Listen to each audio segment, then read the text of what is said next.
தமிழர் கட்சியின் சார்பாக மாவட்ட செயலாளர் கருமுகிலன் தலைமையில் நெல்லை மாவட்ட ஆட்சியரிடம் மனு அளிக்கப்பட்டது.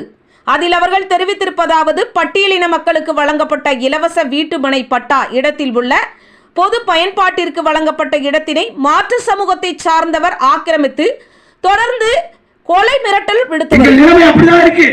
திரும்பவும் சொல்றோம், எங்களுடைய போராட்டங்களில் நாங்கள் மட்டுமே பேசுகிறோம்.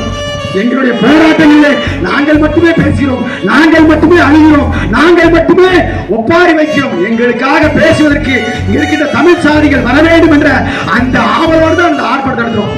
எங்களுக்காக நீங்கள் பேசுங்கள், உங்களுக்காக நாங்கள் போராடி இருக்கிறோம். இங்க இருக்கிற நீரை சேர்க்கிற குளத்தை குப்பையை போட்டு ஆக்கிரமிக்கிறாங்க சொல்லி அந்த நிலத்தை அந்த குளத்தை பாதுகாக்க வேண்டும் ஆர்ப்பாட்டம் நடத்துவார். அந்த நினைச்சேன் அந்த குளத்திலிருந்து அவர் வீட்டுக்கு தண்ணி போறாங்க. குளம் பாதுகாக்கப்பட வேண்டும். அங்க இருக்கின்ற குளத்துல நீர் தேங்கினாதான் இங்க இருக்கிற சுற்றுப்பட்டியில் இருக்கிற வீடுகளுக்கு நிலத்தடி நீர் கிடைக்கும் என்ற அந்த உயர்ந்த நோக்கத்தோடு போராடினார். உங்களுக்காக நாங்கள் போராடினோம். எங்களுக்காக நீங்கள் பேசுவதற்கு கேட்பதற்கு கூட நீங்க தயாரில்லை. உங்கள் தெருக்கள் சுத்தம் செய்வதற்கு நாங்கள் விழுதுதோடு விளக்குமாறோடு வந்தோம். எங்கள் சாவிலே எங்களுக்காக கள்ளம் கபடம் இல்லாமல் போராடிய எங்கள் தலைவருடைய சாவுக்கு நியாயம் கேட்டு நாங்கள்